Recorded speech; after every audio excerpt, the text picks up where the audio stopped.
I spent 2.5 years and $285,000 restoring a lake cabin for my parents' 40th wedding anniversary, and I did all of it without telling a single person in my family. Not my younger sister. Not her husband.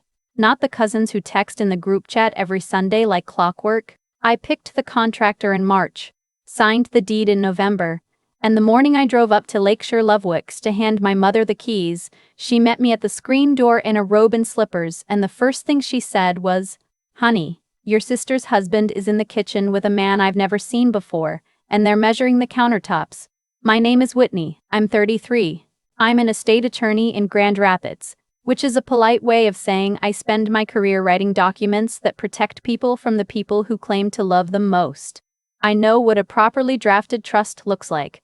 I know what a quiet claim conveys and what it doesn't. I know that the moment money enters a family, the people you thought you understood will reveal a version of themselves you should have been watching for all along. I came by this knowledge the way most people do, by watching it happen to someone else first, and then preparing so it would never happen to me. My father was diagnosed with early-onset Parkinson's at 58. He's 64 now. His mind is sharp. I want to say that clearly, because I've spent the last few years correcting people who use the word dementia when what they mean is tremor. His mind is fine. His hands shake. His left foot drags when he's tired. He can't tie a fishing lure anymore, which is the loss that hit him hardest, because he taught me to tie a clinch knot when I was 7, and I think part of him always assumed he'd teach his grandchildren the same way. My mother absorbed his diagnosis the way she absorbs everything, quietly, without commentary, and with a kind of structural reorganization of her own life that nobody outside the house ever saw. She learned his medication windows. She moved the coffee maker down a shelf so he wouldn't have to reach. She stopped buying button-down shirts and started buying pullovers, and she never once made him feel like the reason. They've lived in the same small ranch house in Traverse City for 31 years. It's a fine house. It has stairs into the laundry room and a tub he can no longer step over and a back deck with a railing he leans on harder every summer. They've talked, for as long as I can remember, about the cabin my grandfather built in the 50s on a quarter-acre lot at the north end of Lake Charlevoix.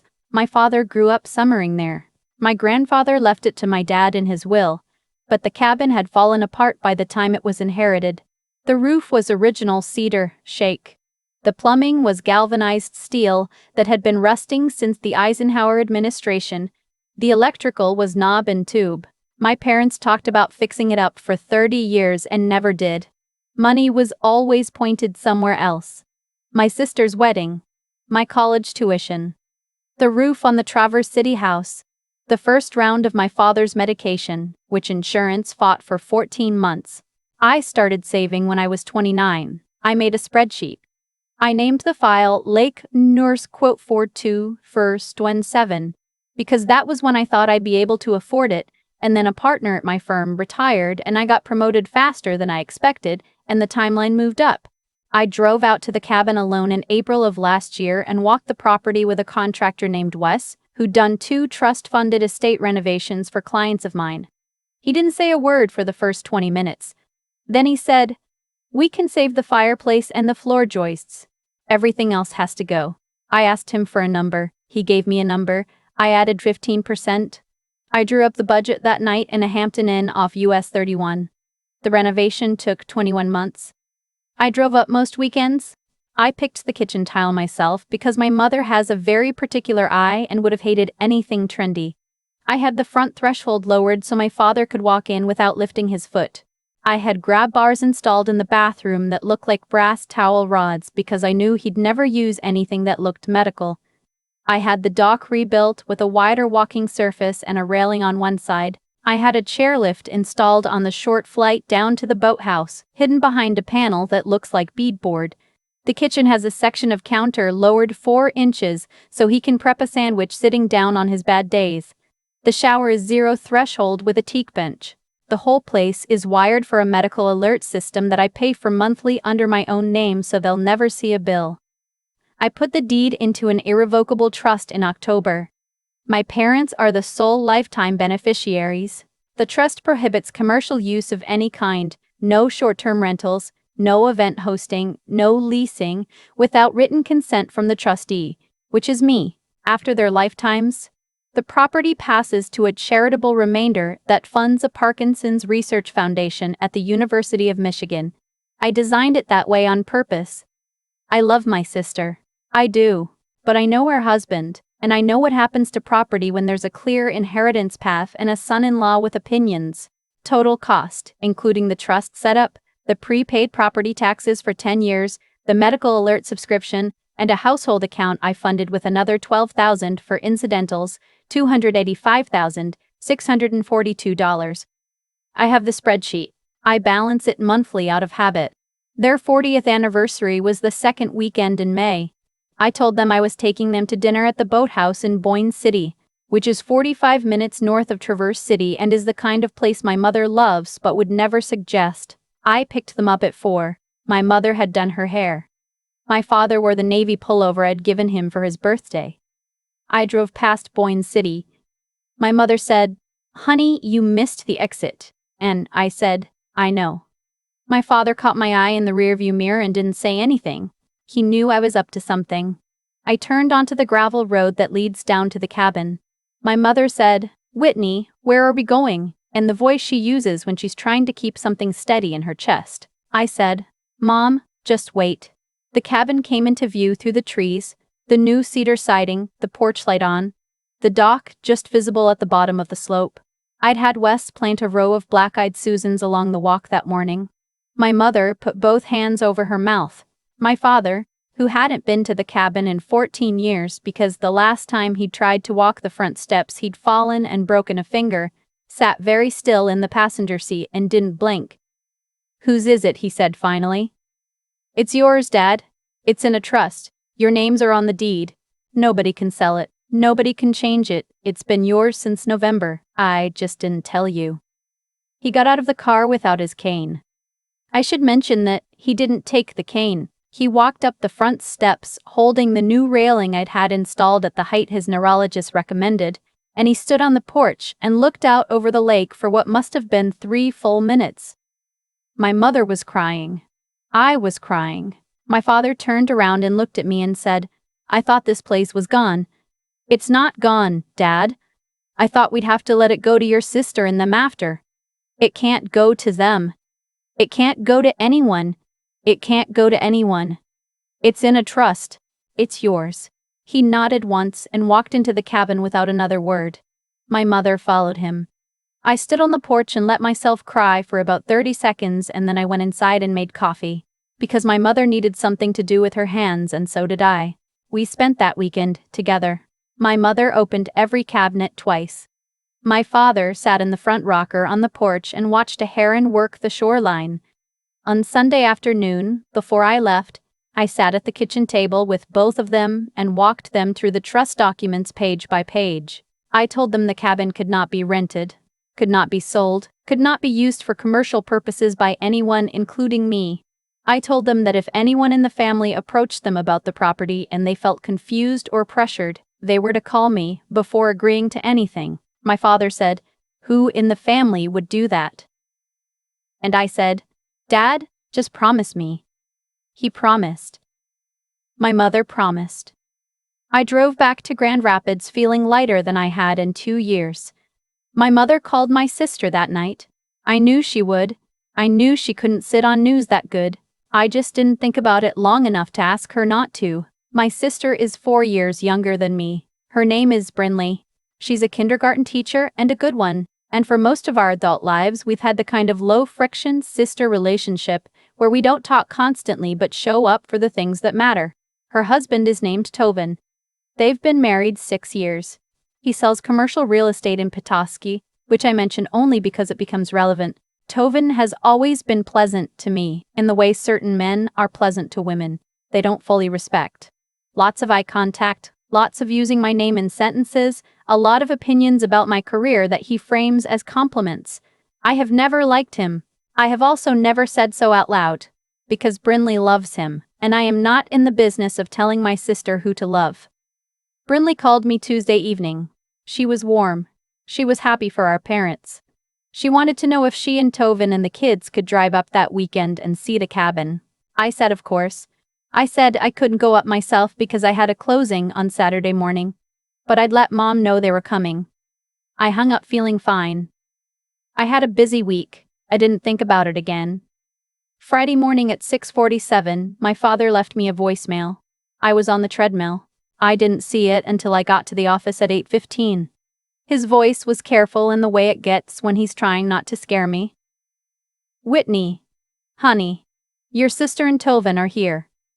They came up last night instead of this weekend. There's a man in the kitchen with Tovin that I don't know. He has a clipboard. He's been measuring things. Your mother is upstairs. I think you should come. I called my paralegal and told her to reschedule everything. I was on US 131 by 9. I called my father back from the road. He answered on the second ring. I could hear voices in the background. Tovin, talking the way he talks when he's selling something, and a second male voice I didn't recognize. I said, Dad, listen to me. Don't sign anything. Don't agree to anything. Don't let anyone take photos of the inside. Go sit on the front porch with Mom.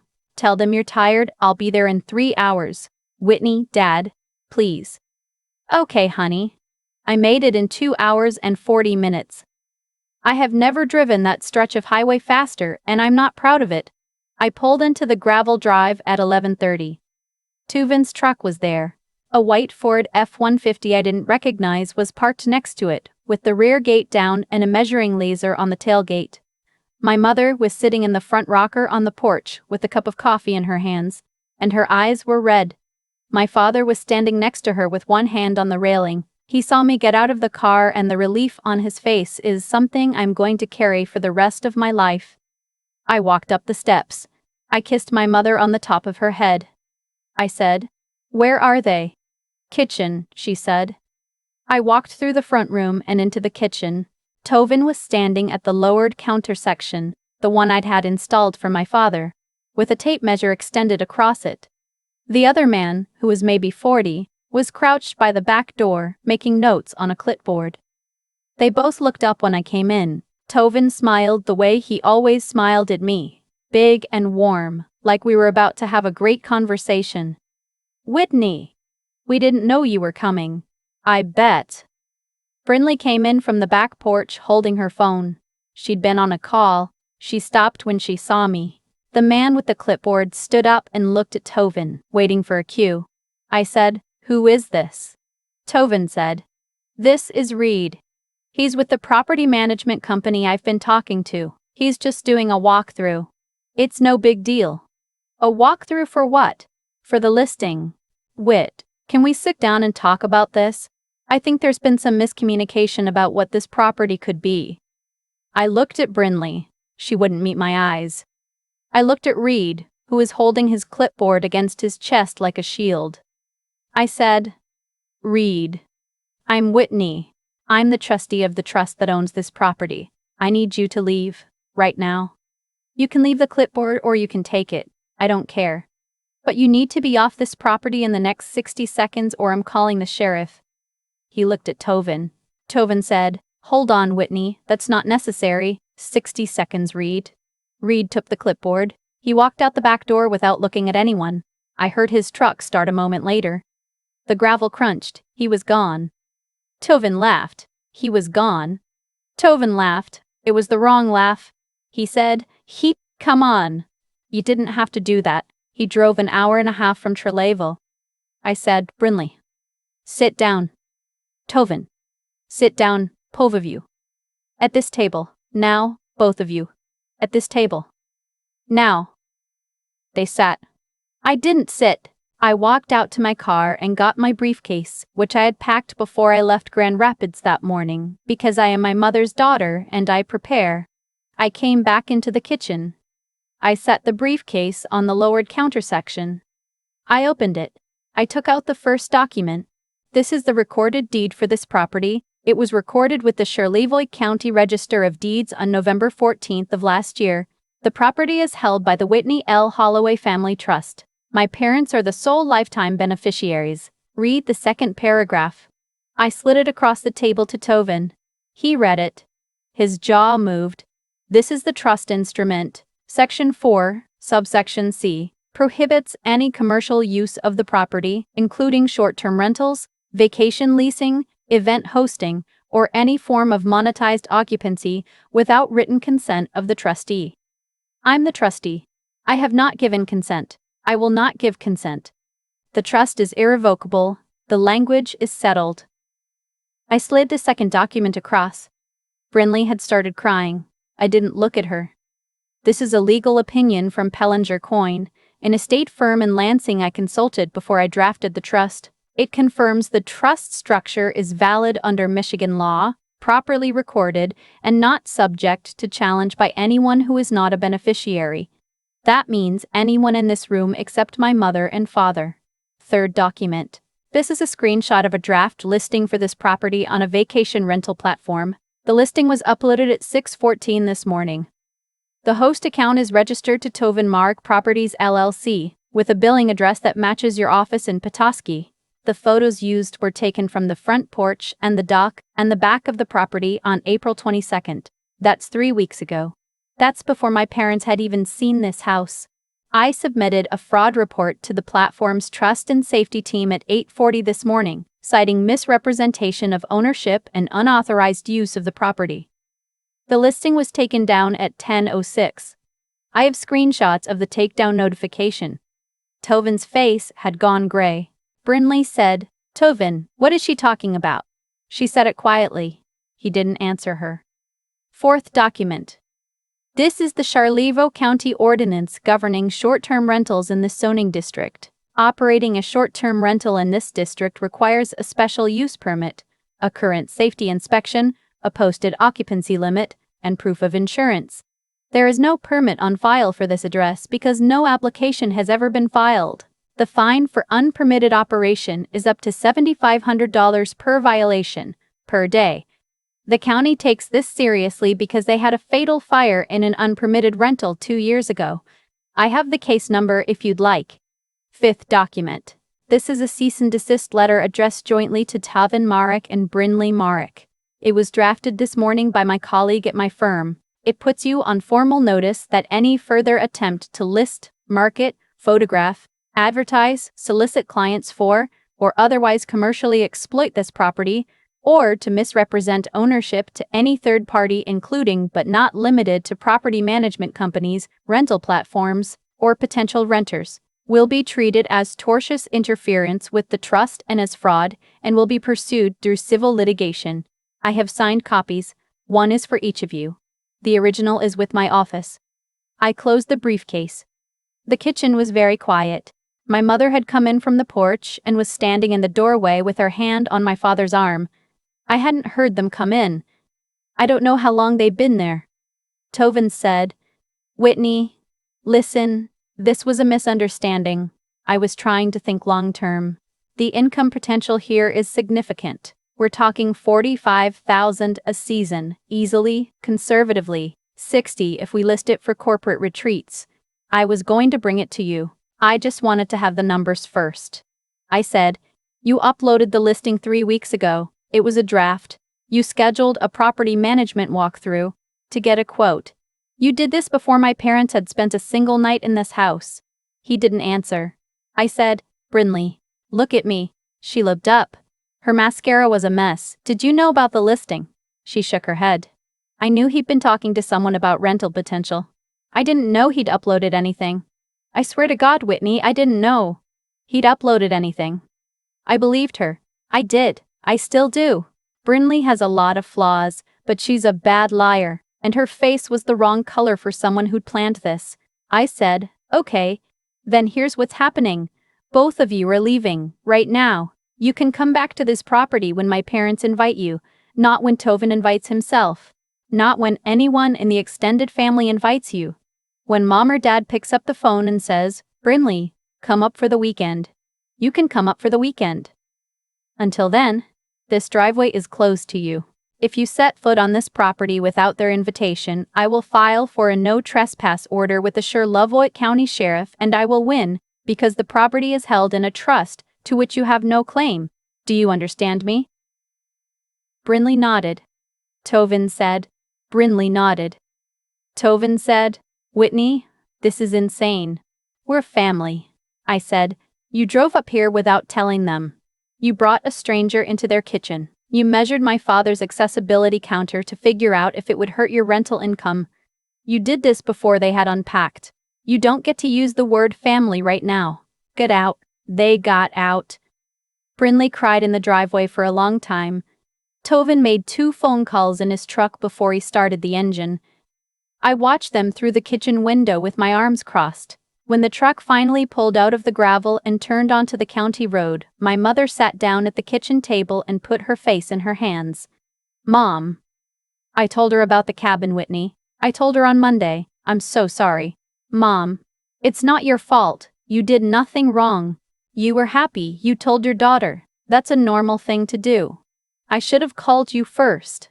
You shouldn't have had to." My father came around the table and put his hand on the back of her neck. He said, "Diana, it's okay." She nodded. She wiped her face. She got up and started making lunch. Because that's what my mother does when she doesn't know what else to do. That afternoon, I sat on the porch with my father. He was quiet for a long time. The lake was very flat. There was a sailboat way out near the far shore that didn't seem to be moving. He said, "I want to tell you something." I said, "Okay." I spent 41 years trying not to take up space. With my own father, with your mother's family, at work. After the diagnosis, it got worse. I started apologizing for things I hadn't done. I'd apologize when somebody else dropped something. Your mother told me to stop and I couldn't.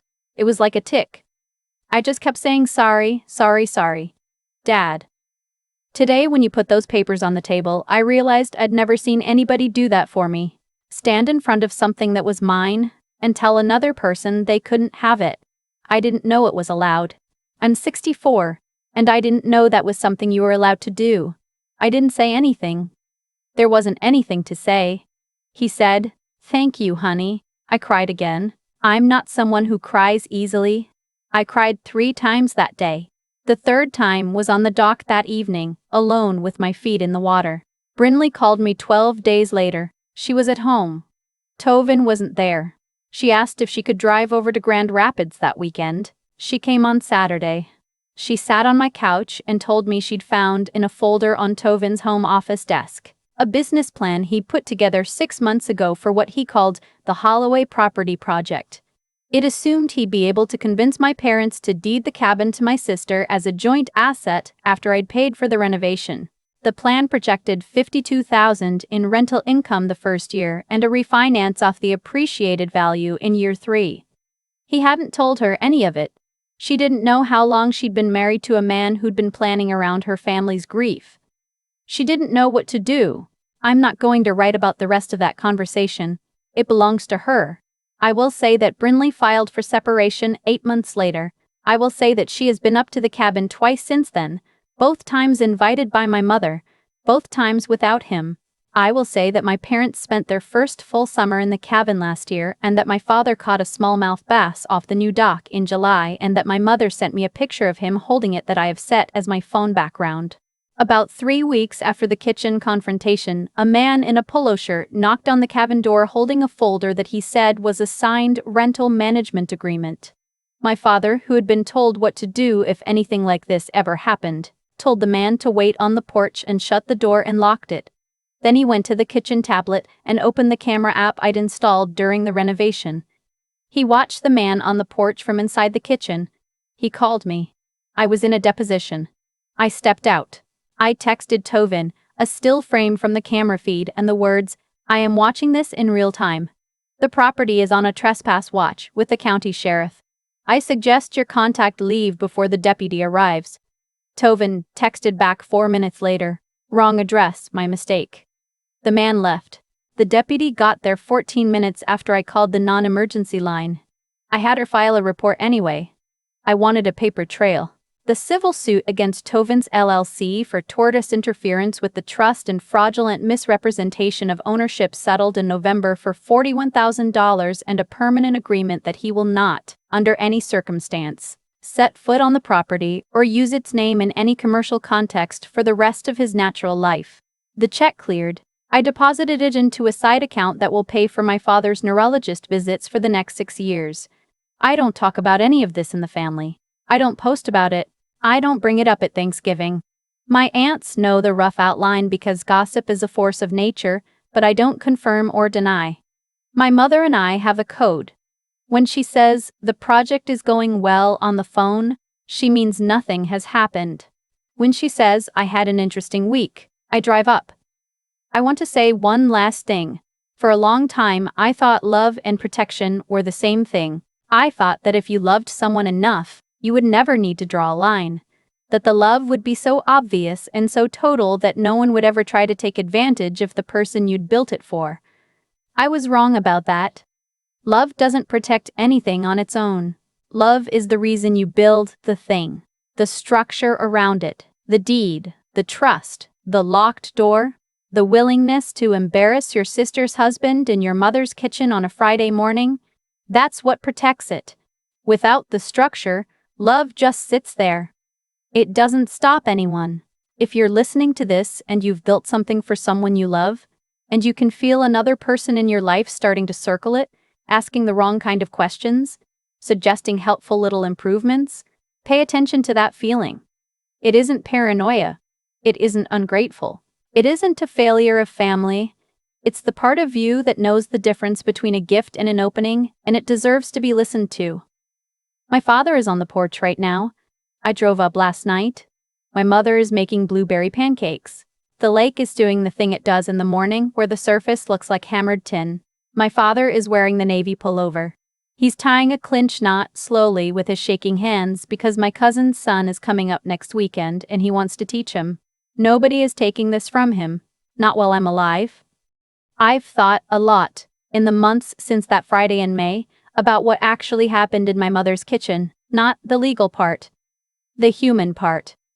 Because the legal part was easy, I'd written the trust myself. I knew every clause. I could have recited Section 4 in my sleep. The hard part was what came before. The 2.5 years of saving without telling anyone. The decision to put the deed in my name only until the day I handed it over. The instinct, which I didn't fully trust at the time, that told me to draft the cease and desist before I'd seen a single piece of evidence I'd needed. I want to be honest about that instinct. It didn't come from nowhere. It came from watching my mother shrink for 40 years. It came from watching my father apologize for tremors he couldn't control. It came from 100 small moments where Tovin used the word we about things that weren't his, and I noted it and I said nothing. Because saying something would have made Brinley's holidays harder. I let it slide.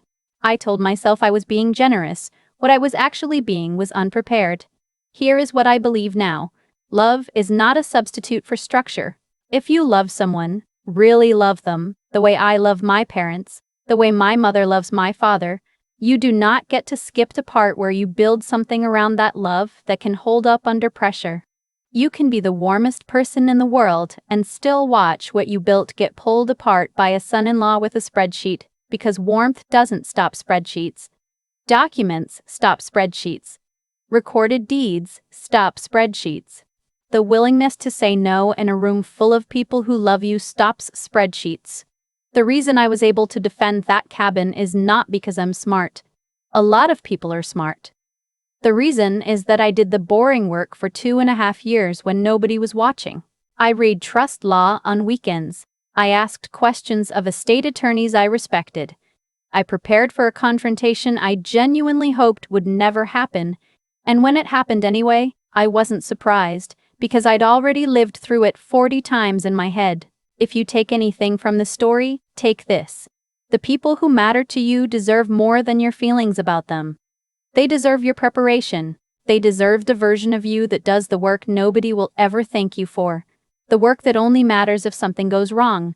The work that looks paranoid until the day it looks like foresight. My father lived 64 years believing he wasn't allowed to say, "This is mine." That belief didn't appear out of nowhere.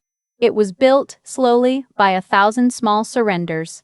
And the only way to unbuild it was for someone to stand in his kitchen and say the words out loud, on his behalf, with the paperwork to back them up. Be the person with the paperwork. Be the person who did the boring work. Your people are worth it.